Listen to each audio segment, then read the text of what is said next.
The sole purpose of this video is to provide a basic overview and orientation of your new apparatus.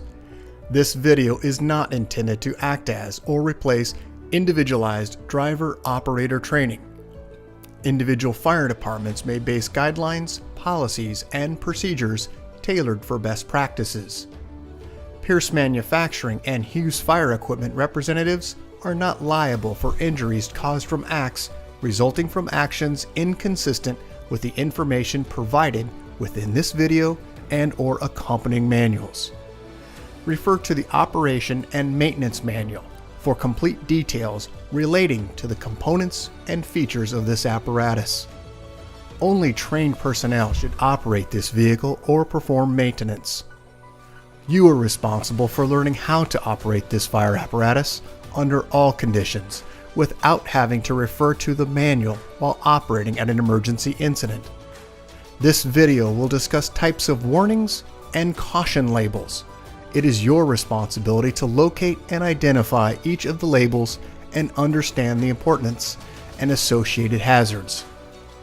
Warning labels will point out procedure that must be taken or action that must be avoided to guard against the possibility of serious injury or death. Caution labels will advise you that there is a risk of damage to property if certain precautions are not followed. Continuous training, reviewing of operation and service manuals, developing good standardized practices will assist driver operators with a more complete understanding of the components and operation of this fire apparatus. As the driver operator of this vehicle, you are responsible for understanding the function of each component of the apparatus, maintaining control of the fire apparatus at all times while in operation. Make operational and functional changes while operating at an emergency without having to read operator's instructions or safety warning labels.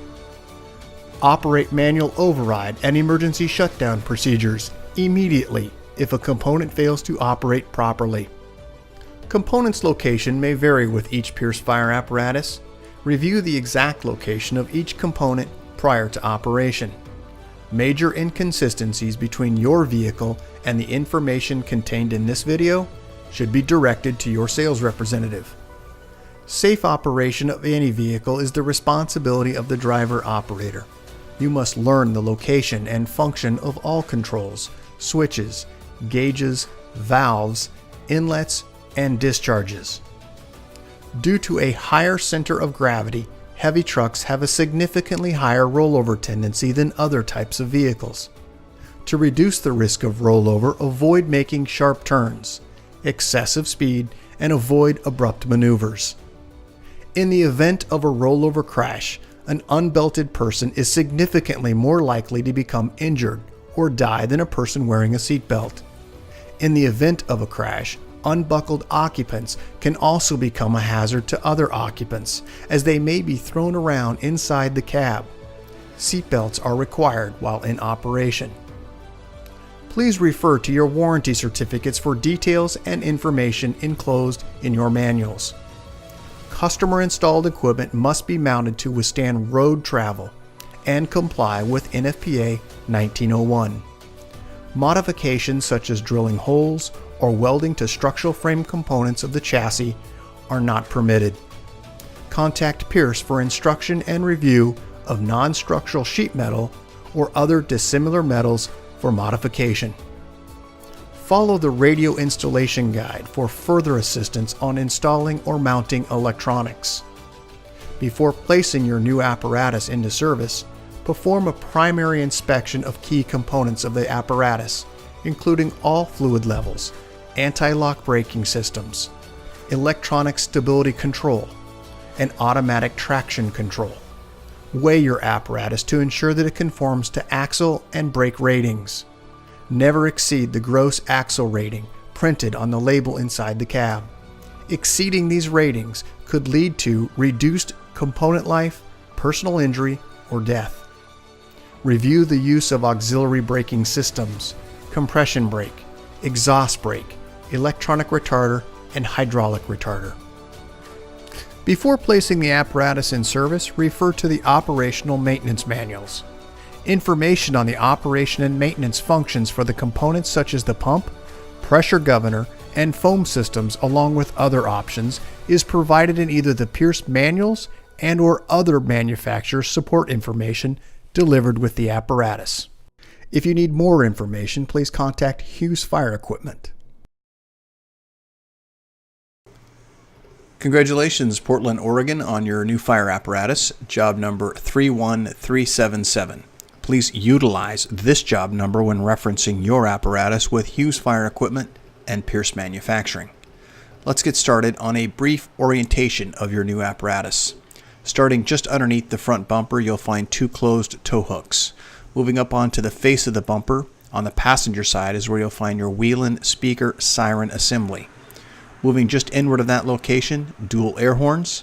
And then just inward of that location, you're going to find two additional attachment points or tow hooks. Located directly in the center on the face of the bumper is where you'll find your mechanical siren. Let's move up onto the body of the apparatus. Down at the lower section, you're going to find right and left turn indicators. These are LED. Moving to the outer edge, you're going to find your turn indicator and also marker light. Just inside of that, you'll find the headlight cluster, low and high beam. Low beam is on the outside, high is on the inside. Just up from that, you'll find the emergency light cluster of red and blue lights, grab handles just above that, and then 3 windshield wipers across your seamless one-piece windshield. As we move to the outer edges, you'll find a 2-section mirror, the upper portion being flat, the bottom portion being convexed. Moving further up, you're going to find your 5 running lights, and then just inward of that location, you'll find 2 forward-facing floodlights. And then also on the roof of the apparatus is where you'll find your Opticom. You'll also find side-facing floodlights, emergency light bar at the very top, and also your Go Light spotlight. Next, I have a few images that are close-ups of those areas that we just talked about, and we'll kind of just move through those fast. Front bumper area. Headlight cluster and emergency lights. And now we'll look at the brow of the vehicle, emergency lights, and forward-facing floodlights. Let's move around to the driver's side of the vehicle. You'll find a side-facing flood. Just above that, you'll find an emergency warning light. And then all the way at the top, which I mentioned earlier, the side-facing marker turn indicator light. Let's move into the driver's side doorway. This is going to be the step accessing to the driver's seat. First, you're going to find this outlet, which is where you plug in your remote for tilting the cab. You'll also find an air inlet outlet. And then just beneath that, you'll find the control, which is your air shutoff. Let's move to the side of the vehicle. When your vehicle is plugged into shore power, you will find this green indicator light come on, and you'll also find the DC amperage rating. Moving down in the lower corner, you'll find 2 valves. These valves are your foam pump discharge drain and then your foam pump intake drain. These are just below the rear section of the vehicle at the back of the cab. Let's move up onto the side of the apparatus. This is midsection of your apparatus. We'll start at the upper corner here where the arrow is indicating, first starting with the pump intake gauge. Moving to the right, you'll find your pump discharge. And then in between the two of those, you'll find test ports for vacuum and pressure. There is also an LED light just underneath that for lighting those individual gauges. Let's start in the upper left-hand corner. First, because hoses come off the side of this, there is the possibility for entanglement. That's why this warning label's here. You'll also find your engine cooler and recirculating line. These are both twist, not pull, indicated on the valve itself. Moving to the right, you're going to find your Husky 3 foam system specifications and also a schematic. And then moving all the way further to the right near the Pierce logo, you're going to find an indicator here. This is a pump engaged. If your pump is properly engaged, you will get a green indicator light. To the right, you're going to find a pump panel switch. And as we move down, we're going to find your warning here regarding pressurized caps, associated hazards while opening a pressurized cap. You're also going to find, this is the Pump Boss in the blue and black area module, your Husky 3 foam system. This is the module that controls your foam system. And then you'll also have a foam level indicator here. And then all the way to the right, you're going to find your primer for your fire pump. There are some priming instructions underneath that. Please seek the advice of those. You're also going to have a warning label here regarding not to ride on the side of the apparatus while in motion. And as we move all the way down to the left-hand side, you're going to find this, which is your Pierce maintenance schedule. So let's talk a little bit about that. First, it has your job number. It also has some information here on the 150, 200, and 250 PSI test pressures, associated RPMs for those test pressures, and also the GPM flow for those. You do have a governed speed of 1970, and you will pump this in direct drive. This is the module for your FRC Pump Boss. This is what controls the flow and throttle. As we move to the right of that, in the red section, is where you'll find your Husky 3 foam system module. You can see that the green at the very top, this is going to be the on-off. You also have foam percentages, which is a digital readout. You have an increase and decrease in the gray area. You also have in yellow the prime. There are clear operating instructions on here, and then on the very far right-hand side down the lower corner, you'll find your system status with LED lighting. Let's move further down to your pump drain. This is a pull, and as we move to the right in the blue, this is going to be your water level. You can see refill, quarter, half, three-quarter, and full indicators with different color codings. You do have a tank fill, and just beneath that, a tank to pump. Do note that your tank to pump in is in the open position and out is in the closed position.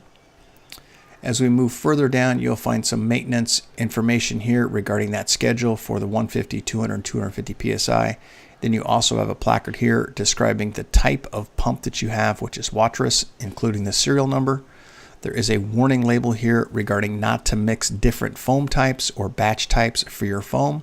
And hard to see far left, this is do not operate this vehicle unless you're a trained professional and have read the owner's manual. Inside the access door is where you're going to find a relief valve set for 250 PSI. That's the maximum set pressure. I do not have the information on what yours is actually set at. You also have in the pan door the foam drain, and also on the left-hand side of this pan door, you'll also find instructions here for how to utilize the refilling and use of your foam system.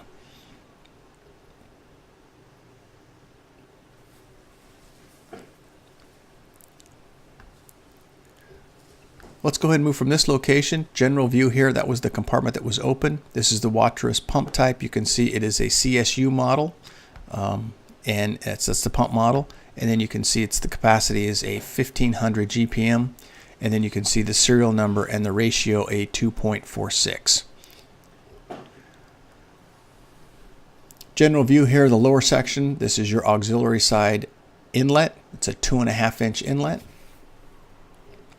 And then once again, as we move all the way to the far left, this is that warning label that only trained personnel should operate this equipment. Make sure you are fully aware of how things operate prior to use. General view of the side of the apparatus. Let's delve into some of the information here. I did mention there is a real rewind just before you get outside of the pump area, right on the right-hand side. You will find in the upper corner of the cab, you have emergency lighting here and also a side-facing flood. On the back of the cab, you will find a pull light. The adjustment or release mechanism is a twist. Twist this, telescoping for your light, and then twist to lock. You do have a backboard storage location or longboard storage.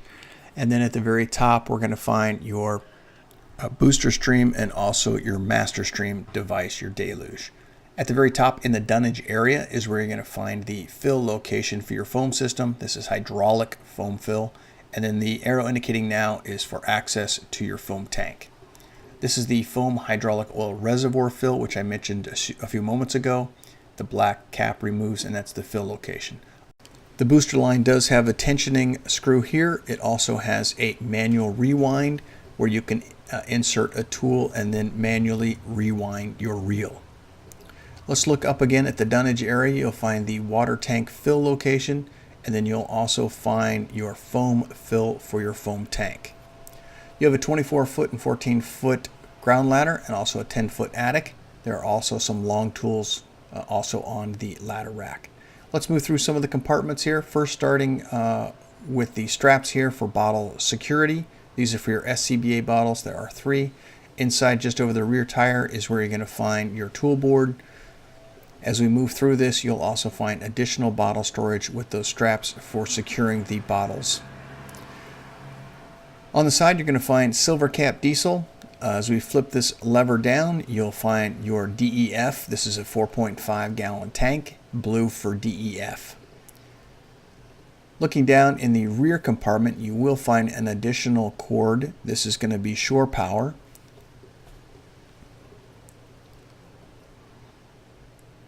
Let's move around to the rear of the apparatus. We'll identify some of the general items here. First, starting on the left-hand side in the base, you're going to find under the bumper perimeter lighting on the right and left side, and also a tow hook in the center.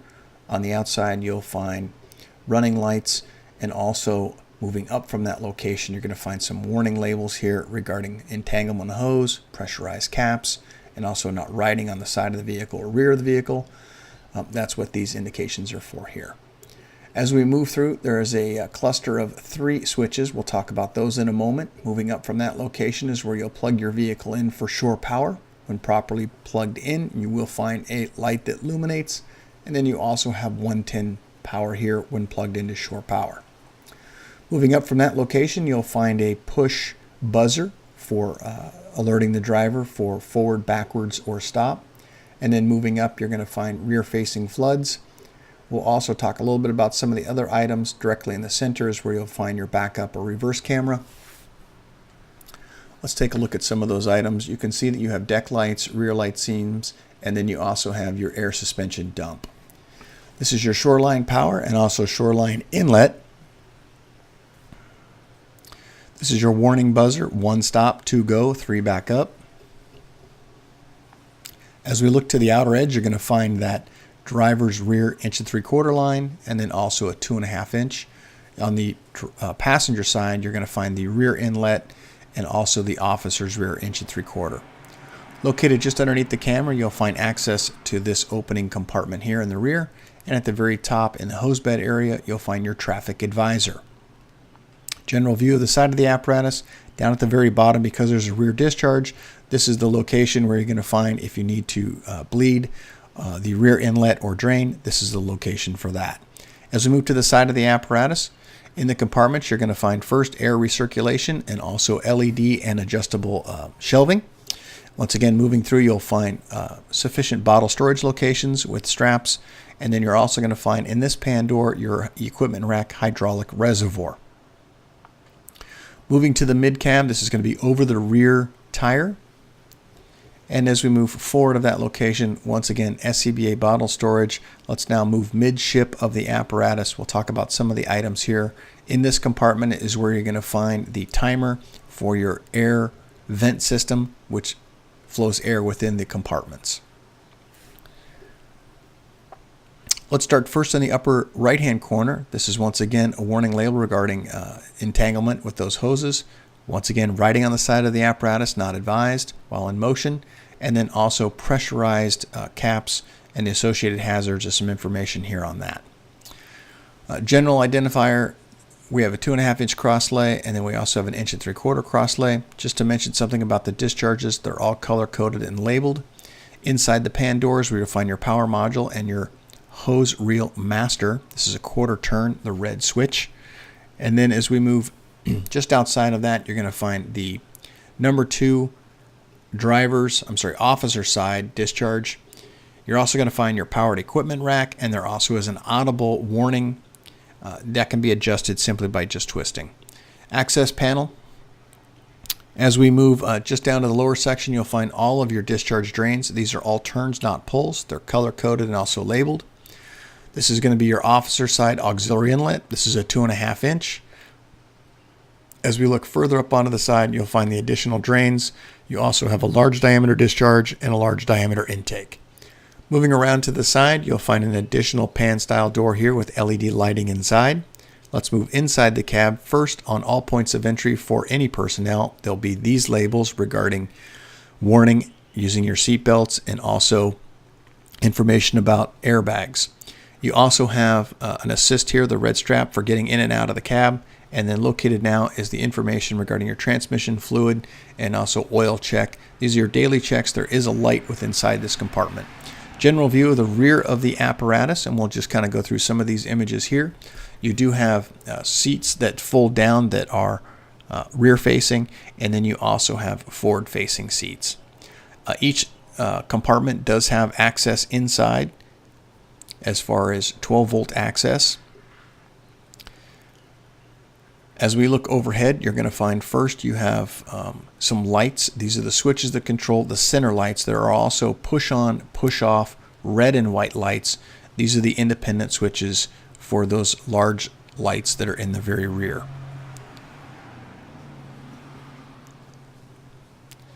Looking down now, this is going to be at the driver's section. You will find your battery tender and also 110 power. This is for your battery charger and engine heater. And this is when you're plugged into shore power. Looking forward, let's talk a little bit about some of the cabs, starting first with the officer side.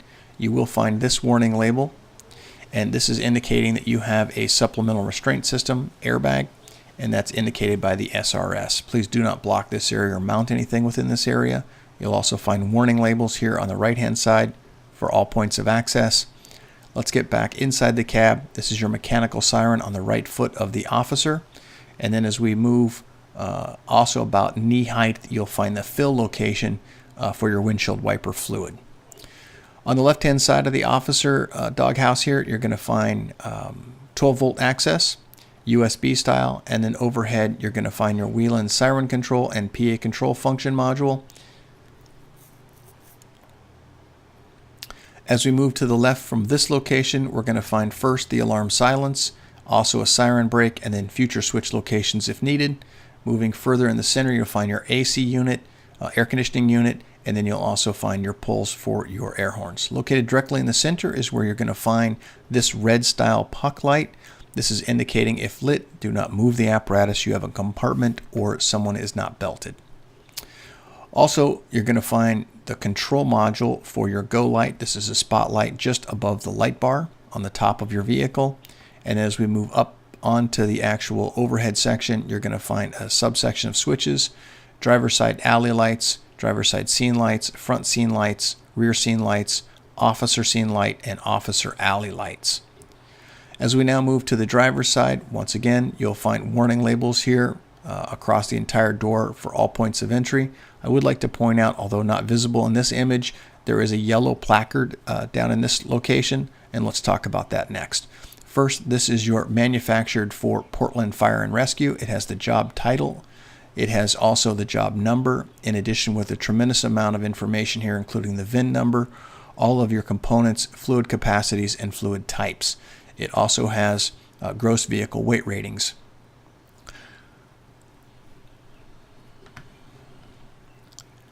We're going to move through the cab now. First, mechanical siren foot pedal here. As we move up onto the actual pedal section, on about the left knee areas where we're going to find the next set of switches. And these are going to be all of your switches for your battery, which is the silver. You have a tech module plug-in, engine, transmission, ABS diagnostic ports, your display ports where you would plug in, and then all of your regen information. You have ABS diagnostics, DPF, regen, and you also have your regen inhibit. Moving to the right, about right knee of the driver, you're going to find your road to pump and pump to road. This is your pump shift. You also have two indicators, one pump engaged, which is in green, and OK to pump in green also. Both of those must be illuminated for your pump to properly be engaged. Further, you'll find your mirror heat and your traction control disable. You'll also find your main mirror and your convex mirror controls. And then let's move up to the dash itself. You'll find on the left side, ignition, start, and wait to start, which is an indicator. To the right, you'll find your headlights and panel light controls, and that small switch EM, which stands for Emergency Master, that turns on all of your emergency lights. To the right-hand side of the column, you're going to find your OK to engage the high idle in the switch and indicator light. Let's go through the dash components, first starting on the left with the transmission oil DEF level and water temperature. You have tachometer and speedometer, and then you have volts, fuel, front and rear air. You do have some displays above and below the speedometer that are going to light up when are necessary. Let's move to the right. This is your Pull to apply system parking brake or push to release. It is yellow in color. To the right, you'll find your Allison digital transmission pad, and you do have a note here to pump and drive. At the very top, you're going to find your Pierce control module. Tremendous amount of information here right on this display screen. You can scroll through that relatively easy and find almost virtually everything you need. On the right hand side, you'll find your windshield wiper wash and control. You're going to find your heat for the apparatus and also defrost, and also your air conditioning controls for climate. Moving up, you're going to find your engine brake on and off. There is a selector for low, medium, and high. You do have an auto start, an air suspension dump from inside, and also your air horn. Let's move overhead of the operator. First, starting in the left-hand corner, you're going to find this placard. This is as it came from Pierce Manufacturing. Height 9 feet 9.81 inches. The length of 29.95, and the gross vehicle weight rating is 43,500 pounds. If you have any changes to this, please update this placard. Also, on the A pillar of the operator, you will find your VIN number. It's also located on that yellow placard. Let's go ahead and move some of the other controls overhead of the driver's seat. Let's first start with a set of rocker switches. You're going to find the emergency master. You have a load manager, perimeter lights, a siren brake, fog lights, and emergency light dimmer. When those are activated, you will find they will light depending on which position it is in. As we look further to the right, you're going to find your traffic advisor. You have flash, split, and right and left. Rear view to the rear, the two fold-down seats in the rear, forward-facing, and two compartments inside of that. You have two rear-facing SCBA-style seats, which house SCBAs inside them. Overhead, push-on, push-off red and white lights, and also the Duralumin lights located in the center where you saw those earlier switches. There's your AC unit overhead. Congratulations, Portland, on your new fire apparatus, job number 31377. If you have any questions as to the content of this video or any further questions about your apparatus, please contact your Hughes Fire sales representative. Thank you and congratulations.